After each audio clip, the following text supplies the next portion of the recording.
I am so excited to share with you this Zulay Kitchen Milk Frother wand. I got mine in the color black.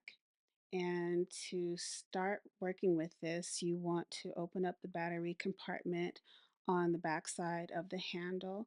And as you can see here, there is space for two AA batteries.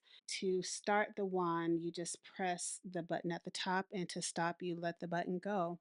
So first I tried this with my green juice mix. This kind of juice mix is notoriously difficult to mix in just using a spoon, and this frother wand made it really nice and smooth without any chunks. Next, I tried it with some coffee.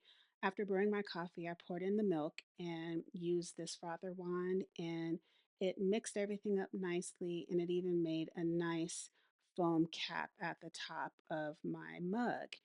And to clean this milk frother, all you have to do is run it in some soapy water and rinse it off and let it dry. I 100% recommend this.